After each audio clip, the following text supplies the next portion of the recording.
everyone, welcome to my show AK Presents. This is your anchor Kiran Vaswani और आज मैं वापस आई हूँ आपके अपने शो में दैट इज एके प्रेजेंस बिकॉज मेरी प्यारी फेसबुक फैमिली के बिना this is nothing. So guys once again welcome to my show and with a big thanks I am starting the show again कि हर बार की तरह जैसे आप लोग मुझे सपोर्ट करते आए हैं उसके लिए आप सबका बहुत बहुत धन्यवाद, बहुत बहुत शुक्रिया.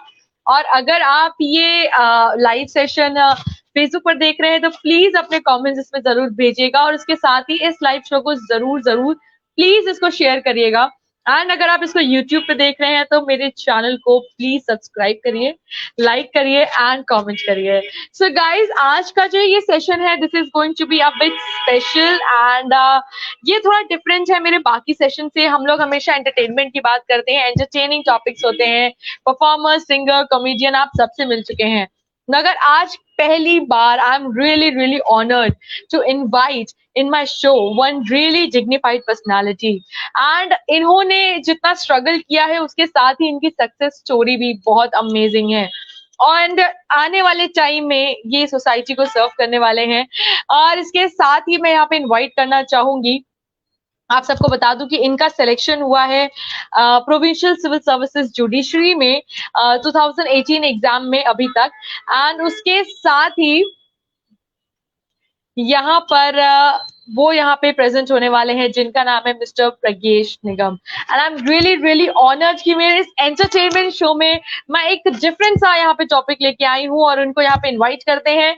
इनकी जर्नी के बारे में हम जानेंगे और यहाँ पे मेरे बहुत सारे लॉ स्टूडेंट्स भी यहाँ पे जुड़ चुके हैं मेरे साथ और धीरे धीरे जुड़ रहे हैं. तो हम उनसे बातें करेंगे और यहाँ पर उनको इन्वाइट करती हूँ मैं.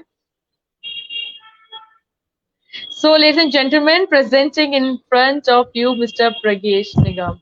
Hello, sir. Good evening. How are you? Hello. Good evening. Good evening.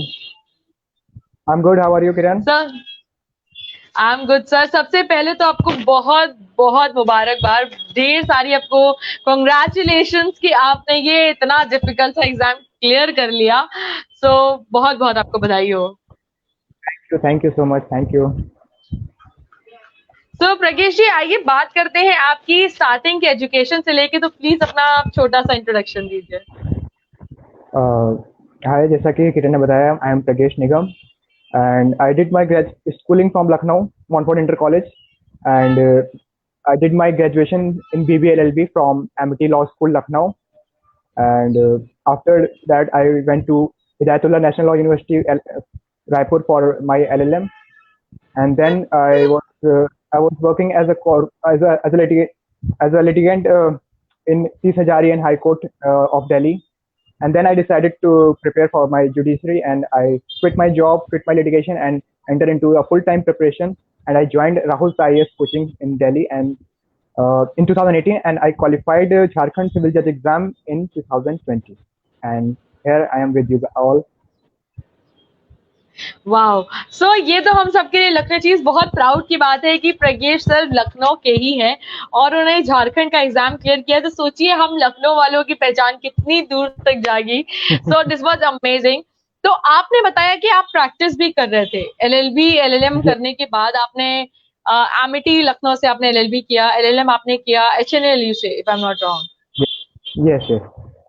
तो मतलब कि फिर आपने सोचा नहीं कि LLM करने के बाद आप कुछ प्राइवेट जॉब करें या MNC ज्वाइन करें, जैसे कि हर एक यंग लॉ स्टूडेंट को होता है कि हम कॉर्पोरेट लॉयर बनेंगे या तो आपका क्या था? Yes. स्टार्टिंग में मेरे साथ भी था. My LLM was in IPR. My specialization was in intellectual property rights. तो स्टार्टिंग में मेरा भी एम था कि मुझे IPR से रिलेटेड ही कोई जॉब करनी है. So initially I joined a corporate firm, in Noida, and that was basically working in patent and trademark work. And I worked there for 1 year, and then I quit my job and started litigation in Tis Hazari. Okay, litigation. Okay, so litigation की sir जहाँ तक बात आती है, so how litigation is different for boys and girls? Court में ऐसा कोई distinction है? No, not at all. मतलब in fact girls are doing far better than boys. मतलब Okay. Especially in Delhi. I can say for the Delhi. You can see can see lots and lots of number of girls. In fact, more than the boys, they are active and good lawyers, young lawyers, हाँ. which are ladies and working well, excellent in their field. Wow. So जितने भी females हैं जो यहाँ पे देख रही हैं, बिकॉज बहुत सारे यहाँ पे लॉ स्टूडेंट्स हैं जो यहाँ पे ज्वाइन कर चुके हैं, तो उनका यही होता है कि जब हम लॉ कर रहे होते हैं तो पता नहीं होता है कि एलएलबी फर्स्ट ईयर में क्या करना है, because we have CS as an option. कितने स्टूडेंट्स होते हैं सीएस के साथ एलएलबी करते हैं, कितने होते हैं कि एमएनसी ज्वाइन करने के लिए करते हैं, बट ये आपने अच्छा बताया कि लड़कियां प्रैक्टिस भी कर सकती हैं. That's nice. यस, ऐसा कुछ स्टीरियोटाइप नहीं है कि गर्ल्स के लिए आपके लिए बस कॉर्पोरेट फील्ड ही बनाई गई है, अदरवाइज या फिर आप एकेडमिक्स में चले जाते हो, ऐसा कुछ नहीं है. Girls are equally good in litigation also. Okay, wow, that's nice. Okay, so आपने क्या ये लिटिगेशन में आने के बाद ही सोचा था कि आपको जुडिशरी करना चाहिए, या आपके पापा मम्मी की तरफ से या फैमिली की तरफ से कुछ ऐसा था कि आपको ट्राई करना चाहिए? नहीं, स्टार्टिंग में थोड़ा फैमिली की तरफ से तो ऑलवेज, मतलब ये तो हमारी इंडियन कल्चर, इंडियन सोसाइटी में होता है कि बच्चा पैदा होने से फैमिली ड्रीम करने लगती है कि गवर्नमेंट जॉब लग जाए, ऑफिसर क्लास जॉब लग जाए. बट मेरा स्टार्टिंग में ड्रीम नहीं था, बट ग्रेजुअली जब मैं लिटिगेशन में था और देन आई रियलाइज, जब मैं डाइस में अपेयर होता था, मैं अपने सामने यंग जजेस को देखता था, तो ग्रेजुअली आई इंस्पायर्ड. एंड काफी सारा रोल इसमें मेरे दोस्तों का भी था. यस, मेरा एक बहुत ही अच्छा दोस्त है, वो ऑलरेडी जुडिशरी की तैयारी कर रहा था, and he is right now serving in judiciary. And so काफी सारे मोटिवेशन मुझे अपने फ्रेंड से भी मिला, सराउंडिंग से मिला, लिटिगेशन से भी मिला. काफी प्रैक्टिस करते टाइम भी मुझे काफी एडवोकेट्स ने सजेस्ट किया कि you should work for judiciary, you should try for judiciary. So then I change my mind, started for judicial preparation. Okay, so sir आपके लिए भी बहुत सारे मैसेजेस आ रहे हैं. ओके, सो यहाँ पे सर आपने शो में आए, फिर मैं व्यूअर्स के बारे में बता दूं जिनकी वजह से मेरी ये फेसबुक फैमिली है. So we have viewers from all around the world, touchwood. So we have not only from India, we have some foreign viewers also. तो जो अभी व्यूअर्स हमें ज्वाइन कर चुके हैं from Hong Kong, from New Jersey, from US, from Maharashtra, from Gujarat, and तो ये इतने सारे व्यूवर्स हैं आज प्रज्ञेश सर जो आज आपको देख रहे हैं, और शायद बहुत सारे इनमें से आपसे इंस्पायर्ड भी होने वाले हैं. एंड जैसे कि आपने बात करी सबकी, तो यहाँ पर जैसे बात होती है कि जो हमारे एग्जाम का शेड्यूल है, तो आपका क्या शेड्यूल था? आप लाइक 8 घंटा कंटिन्यूअस पढ़ते थे, या फिर स्टडी प्लान क्या था आपका? लाइक 8 घंटा डेली पढ़ना थोड़ा सा इम्पॉसिबल लगता है, बट ऐसा कुछ मतलब है नहीं. एक मोटिवेशन फैक्टर होता है, राइट? अगर आप कोचिंग कर रहे हो या सेल्फ स्टडी कर रहे हो, कॉलेज गोइंग स्टूडेंट हो, आप कॉलेज जाते हो, या फिर आप वर्किंग प्रोफेशनल हो, ऑफिस जाते हो, 9 to 5 के आपके ऑफिस वर्किंग आवर्स हैं, तो आपके इतना टाइम नहीं होता कि आप 8 to 10 आवर्स निकाल पाओ डेली. तो उसके लिए सजेस्ट मैं ये करूँगा कि आप at least 4 to 5 hours daily basis पे आप दो. अगर आप ऑफिस गोइंग हो, आप वर्किंग प्रोफेशनल हो, तो फिर आप शाम को, रात में बैठ जाओ, अपना पढ़ाई करो. अगर आप कॉलेज गोइंग हो, तो अगर आपका कॉलेज कंप्लीट हो जाते हैं बाय द 12 और 1 नून, तो आप शाम को बैठ लो 5 घंटे. बट हाँ, कोचिंग गोइंग हो तो कोचिंग के साथ आप शाम को आके उसको रिवाइज करो. एटलीस्ट 4 to 5 आवर्स आप डेली बेसिस पे दो. एंड देन जब आपका नोटिफिकेशन आता है, किसी स्टेट का नोटिफिकेशन आया, तब आपको थोड़ा सब कुछ साइड लाइन करना पड़ता है. लाइक थोड़ा सा कॉलेज भी साइड लाइन कर दो थोड़ा. अगर आप ऑफिस में हो तो अपने बॉस से बात कर लो. अगर आप कोचिंग में हो तब तो फिर कोचिंग वाले आपकी प्रॉब्लम समझते ही हैं. तब मैं सजेस्ट करूंगा कि तब आप 8 to 9 आवर्स, 10 आवर्स, जितना भी आपसे मैक्सिमम हो सके. पढ़ाई के सिवा आपके पास कोई दूसरा काम नहीं होना चाहिए. लाइक डेली रूटीन, आपके जो भी वर्क्स हैं, उसके बाद जितना भी टाइम है आपके पास, 8 आवर्स है, 7 आवर्स है, 10 आवर्स है, वो आपका सब पढ़ाई पे जाना.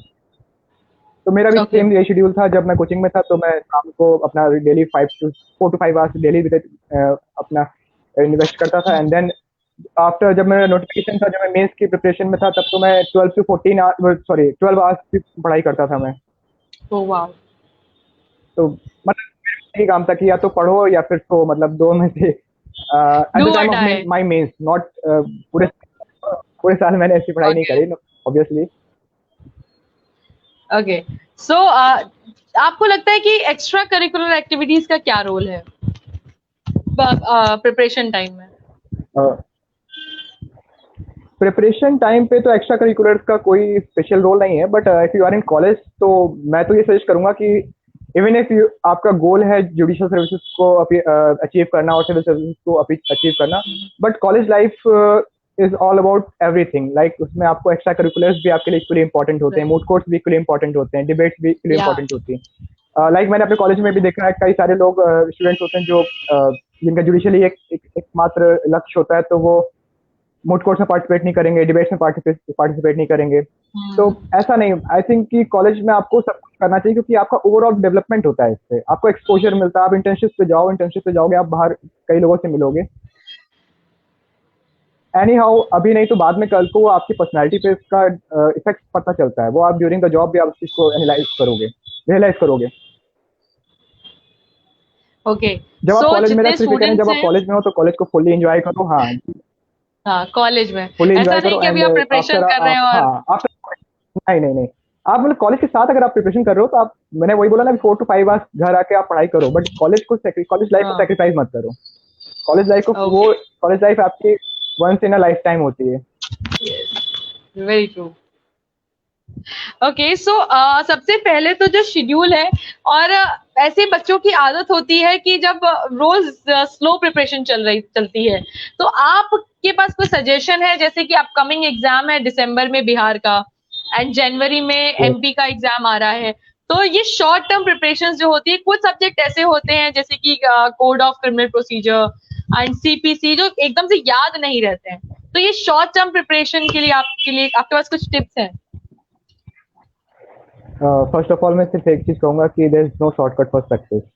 Like Yes, it is. मतलब you are true, CPC, CrPC, evidence, IPC, constitution, these are the major subjects, lengthy Yeah, subjects, आपको एक बार में याद नहीं होंगे, बट आपको टाइम इन्वेस्ट exactly. करना पड़ेगा, आपको अपने एफर्ट्स इन्वेस्ट करने पड़ेंगे। आप, there is no shortcut for the subject. Like अगर आप Yes. एमसीक्यू लगा, सपोज आपने प्रीवियस 10 years के एमसीक्यूज लगा लिए और आपने प्री क्वालिफाई कर लिया, देन आप मेंस में फंस जाओगे। मेंस में आपके Exactly. पास कंटेंट होना चाहिए, आपके पास खुद का सब्सटेंस होना चाहिए, सेक्शंस, केस लॉज, Hmm. ये आप, इसके लिए कोई शॉर्टकट नहीं है। लाइक इसके लिए आपको एक बार इन्वेस्ट करना पड़ेगा, 1 by 1 आपको सारे सब्जेक्ट्स कंप्लीट करने पड़ेंगे। तो Okay. इसके लिए मतलब मैं सजेस्ट ये करूंगा कि अगर आप किसी स्टेट को फोकस कर रहे हो, तो एक टाइमलाइन ड्रॉ कर लो कि कितना टाइम हमारे पास अभी है, उसको आप इक्वली डिवाइड कर लो सब्जेक्ट वाइज। लाइक अगर मेजर सब्जेक्ट्स हैं तो उसमें थोड़ा सा ज़्यादा वक्त दो, और उसको खुद से पढ़ो, खुद से पढ़ो। अगर कोचिंग में हो तो कोचिंग वाले आपको ऑब्वियसली गाइड करते होंगे, हाँ. अदरवाइज सेल्फ स्टडी हो तो आप खुद से पढ़ो। थोड़ा सा टेक्स्ट बुक से आप हेल्प ले लो, जो आपने लॉ में खरीदी होंगी बुक्स, तकवानी हो गई, सीआरपीसी के केलकर वगैरह, ये Yeah. सब आपने खरीदी होगी, उससे आप हेल्प ले लो। टॉपिक वाइज पढ़ो, टॉपिक से आप सेक्शन को रेफर करो, सेक्शन को रेफर करते टाइम आप बेरेक्ट को रेफर करो। तो Hmm. ये सब आप डायरेक्ट बेस्ड स्टडी करोगे, लेकिन ये होता है कई बार जो स्टूडेंट्स खुद से पढ़ाई कर रहे होते हैं उनको गाइडेंस की जरूरत होती है। उनके लिए बुक्स, टेक्स्ट बुक्स वर्क करती हैं कि आपको पता ही नहीं कि इस टॉपिक में कितने सेक्शंस इन्वॉल्व हैं, कितने अदर सब्जेक्ट का रेफरेंस है, तो आप वो रेफरेंस Right. ले लो। उसके लिए आपको खुद उस डायरेक्ट पे जाओ, खुद उस पे उसको पढ़ो, खुद उसको एनालाइज करो, अपने नोट्स खुद बनाओ। आप बुक्स को एज इट इज मत छापो, आप अपने नोट्स खुद बनाओ, अपने लैंग्वेज में लिखो। वो जो आप टाइम इन्वेस्ट कर रहे हो, जो एफर्ट इन्वेस्ट करोगे ना, वो आपका काम आएगा मेंस में। और एमसीक्यू लगाओगे आप, जैसे आपका एक सब्जेक्ट कंप्लीट हो गया, उसके एमसीक्यूज लगाओ, वो आपका काम आएगा प्री में। तो इट्स अ ओवरऑल कॉम्बिनेशन, वो एक पैकेज है जो आपको जुडिशियरी या कोई भी ऐसा एग्जाम क्वालिफाई करवाता है। तो there is no such shortcut and all कि आप एक शॉर्टकट है, मैं कुछ ऐसा बताऊंगा आप इसको करके एग्जाम निकालोगे। क्योंकि बहुत सारे स्टूडेंट्स होते हैं, जब मैंने आपका ही पोस्ट किया था सबका यही था कि मैम बिहार का एग्जाम दिसंबर में, एमपी का आ रहा है जनवरी फरवरी में, जब भी सो हम लोग like we are getting very panic, what can we do, you know. और इसमें से कितने कॉलेज स्टूडेंट्स भी हैं जो लास्ट सेमेस्टर और एग्जाम के बीच में फंस चुके हैं, तो ये क्वेश्चन यस उनका था। यस। तो बच्चों, कोई भी शॉर्टकट नहीं है सक्सेस के लिए, पहले ही बताया था सर ने। इफ आई एज्यूम कि अगर आपके मतलब जो भी जिनकी क्वेरीज थी, अगर इफ आई एज्यूम कि अगर जी आपके सब्जेक्ट्स कंप्लीट हैं, एटलीस्ट मेजर हाँ सब्जेक्ट कंप्लीट हैं, तब आप कर सकते हो। मतलब आप इतना भी लेट नहीं हुए हो, अभी दिसंबर में एग्जाम से, जनवरी में एग्जाम से, आपके पास सफिशिएंट टाइम है। अगर हाँ आपने मतलब पहले टाइम इन्वेस्ट किया है, आपने मेजर सब्जेक्ट पढ़े हैं, थोड़े भी पढ़े हैं, मतलब एटलीस्ट ऐसा नहीं है कि आपके लिए एकदम अननोन थिंग है, ऐसा कुछ ऐसा अगर हम्म नहीं है, तो आप उस चीज को अभी, आप लेट नहीं हुए हो, आप उसको पढ़ो, थोड़ा सा स्ट्रेटेजाइज करो अपने पढ़ाई को, टाइम को कि अगर आपके पास 2 महीने हैं तो 2 महीने में आप 1 से 1.5 महीना आप सब्जेक्ट कंप्लीट करो, सिलेबस एक बना लो, लिस्ट बना लो, फिर सब्जेक्ट वाइज सब्जेक्ट कंप्लीट करते जाओ। And revision, revision is most important work. अगर आपने इम्पोर्टेंट। 4 दिन में एक सब्जेक्ट रिवाइज किया है या 6 दिन में आप एक सब्जेक्ट कंप्लीट कर रहे हो, तो संडे आप रखो उसको रिवाइज करने के लिए। एंड देन आपका अभी 1-1.5 महीने में कंप्लीट हो जाएगा, बिलीव मी। लाइक अभी बिहार के लिए आपके पास सफिशिएंट टाइम है, एमपी के लिए भी सफिशिएंट टाइम है। और साथ साथ उसके एमसीक्यूज लगाते जाओ, क्योंकि अभी आपकी प्रायोरिटी होनी चाहिए कि आपको प्री क्वालिफाई करना है। लाइक अगर आपने सब्जेक्ट कंप्लीट किया तो उसके एमसीक्यूज लगाओ, प्रीवियस ईयर पेपर लगाओ। एक बार आपका एमसीक्यू एक बार सॉरी आपका प्रीलिम्स क्लियर हो गया, तब आपके पास मेंस के लिए फिर थोड़ा सा टाइम मिल जाएगा, आपको 1-2 महीने का टाइम मिल जाएगा। स्ट्रेच पीरियड जो मिलेगा उसको आप मेंस में आंसर राइटिंग में थोड़ा सा उसको यूटिलाइज करो, जजमेंट राइटिंग में यूटिलाइज करो, ऐसे राइटिंग में यूटिलाइज करो, ट्रांसलेशन में यूटिलाइज करो। तो आपको ये ना स्ट्रेटजी बनानी पड़ेगी। अभी आपके लिए प्रायोरिटी ये है प्री, देन मेंस, तो स्टेप बाय स्टेप आपको चलना पड़ेगा। आप डिसहार्टन मत हो, अभी you are not that late. अभी आप तैयारी करोगे, आप दिसंबर भी क्वालिफाई कर लोगे, जनवरी वाले भी एग्जाम क्वालिफाई कर लोगे। वाह, ओके। सो ऐसा कुछ है कि जो एक और क्वेरी है, दैट इज कि Hindi medium and English medium, जो हिंदी मीडियम वाले होते हैं उनको लगता है कि इंग्लिश मीडियम के बच्चे जल्दी क्वालिफाई कर लेते हैं, और जो इंग्लिश मीडियम वाले होते हैं उनको लगता है कि ट्रांसलेशन हिंदी मीडियम वालों के लिए इजी होता है। तो what is this language barrier? नहीं, एज सच तो मतलब मैंने कोई ऐसा रियलाइज नहीं किया है कि हिंदी मीडियम के साथ कोई ऐसी डिस्क्रिमिनेशन होता हो, क्योंकि काफ़ी सारे हिंदी मीडियम वाले students Bihar, UP, MP, every state, हर स्टेट में क्वालिफाई करते हैं। एंड हाँ, जो आपने लैंग्वेज बैरियर बोला, तो लैंग्वेज बैरियर तो एक प्रॉब्लम है, but special if I can say कि थोड़ा सा ये बैरियर इंग्लिश मीडियम वालों के लिए ज़्यादा है। लाइक उनको ट्रांसलेशन में ज़्यादा प्रॉब्लम होती है as compare to Hindi medium student. Right. हाँ, but yes. Be it for anyone, Hindi medium और इंग्लिश मीडियम, आपकी अगर जो भी प्रॉब्लम है उसको ओवरकम करने का राज आपके पास ही है। उसको ओवरकम आपके सिवा कोई दूसरा नहीं कर सकता है। अगर आपकी प्रॉब्लम है लैंग्वेज में, अगर आप तो इंग्लिश टू हिंदी ट्रांसलेट करने में प्रॉब्लम होती है या हिंदी टू इंग्लिश ट्रांसलेट करने में प्रॉब्लम होती है, तो आपको टाइम इन्वेस्ट करो, ट्रांसलेशन की प्रैक्टिस करो। अगर आपको हिंदी में प्रॉब्लम है तो हिंदी न्यूज़पेपर रीडिंग की हैबिट बनाओ, हिंदी न्यूज़पेपर रीडिंग करो सुबह सुबह। अगर आपको इंग्लिश में प्रॉब्लम है तो आप इंग्लिश रीडिंग की हैबिट बनाओ। वो जोग्लेटिक वाली बैरक्स आती हैं उसको आप यूज करो, तो उसको आप एक आइडिया बन जाएगा। आप अपनी खुद की डायरी या रजिस्टर मेंटेन करो, उसमें आप ऐसे लीगल टर्म्स हैं उसको लिखो कि लीगल टर्म का हिंदी ये है या हिंदी का इंग्लिश ये है, अगर आपकी सारी प्रॉब्लम है तो you have to work on it. No doubt language plays a major role. कई बार ऐसा होता है कि लॉ हमारा स्ट्रांग होता है, बट हम लैंग्वेज के चक्कर में हम काफी पीछे चले जाते हैं। कई सारे बच्चे होते हैं जो लैंग्वेज के राइट। चक्कर में पेपर से आउट भी हो जाते हैं। तो आपको एग्जाम्स में आपके लिए सारे सब्जेक्ट इक्वली इंपॉर्टेंट होने चाहिए, बीट लैंग्वेज और बीट लीगल सब्जेक्ट और बीट जीके। आपको सबको साथ में लेके ठीक चलना है। है, क्योंकि every subject is scoring subject, right. तो आप वो चीज है। इनफैक्ट यूपी में एंड आई गेस शायद बिहार के मेंस में 100 मार्क्स का पूरा मेंस में जीके का जीएस का पेपर आता है। Yes yes yes. तो जीके और जीएस के लिए आप कुछ बुक सजेस्ट करना चाहेंगे? जैसे कि अभी इस पेंडेमिक के चलते बहुत ज्यादा लेटेस्ट बुक्स तो हम लोग को नहीं मिलेंगी, जो लॉ स्टूडेंट्स हैं, क्योंकि आई डोंट थिंक सो कि अभी कुछ लेटेस्ट प्रिंट हुई होंगी, या क्योंकि सब कुछ बंद लगा पड़ा था। तो आप अभी के लिए लाइक आप क्या सजेस्ट करेंगे, लाइक वैसे भी कौन सी like books?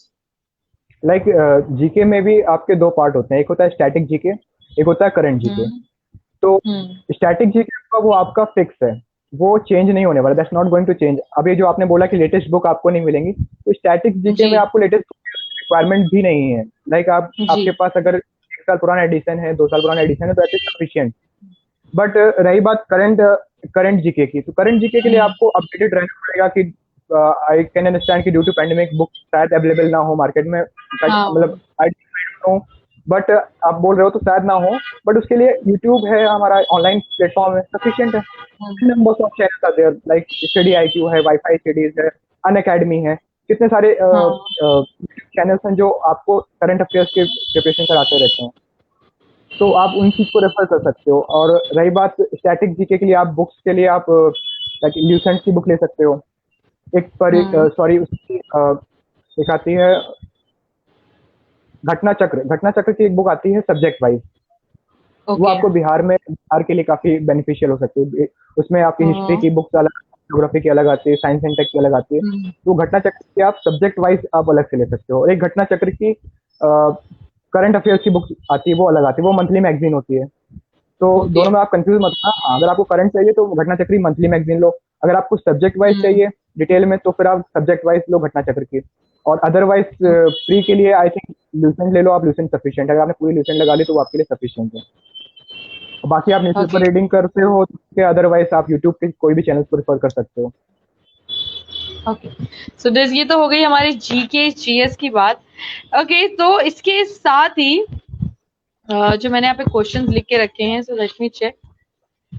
We want to know, जैसे कि सब कहते हैं कि पढ़ाई की बातें सब करते हैं एंड सबको ये रहता है कि कैसे लोग जुडिशरी में जाते हैं या कैसे लोग ऑफिसर लेवल पे जाते हैं। तो आपकी हॉबीज क्या है?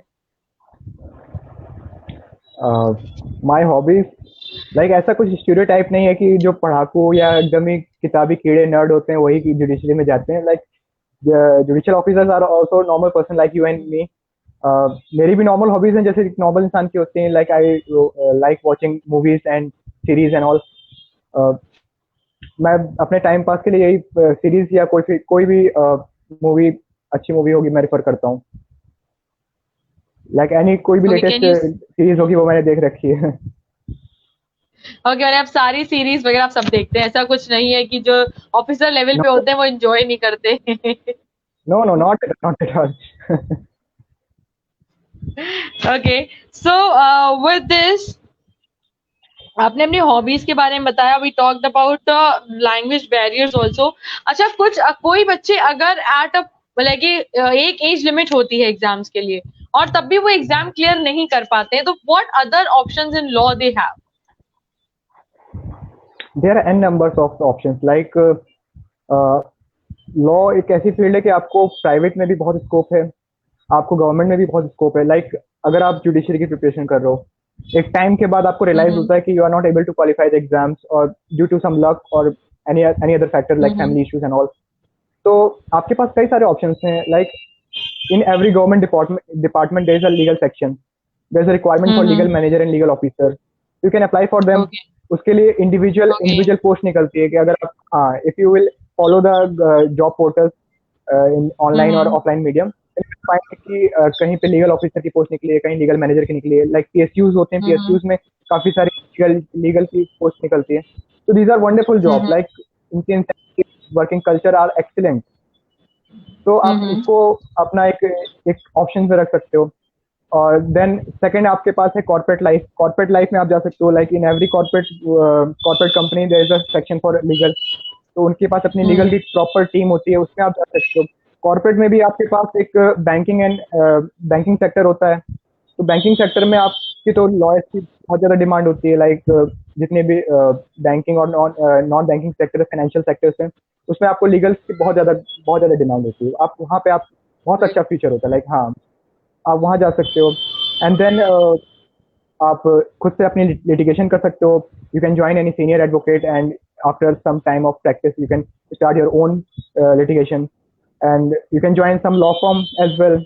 Like there are culture in Mumbai and Delhi and metro cities, like वहाँ पे हम्म। corporate law firms हैं, litigation law firms हैं, they are working excellent. Like उनके incentives and jobs profile are much better than the any other private job.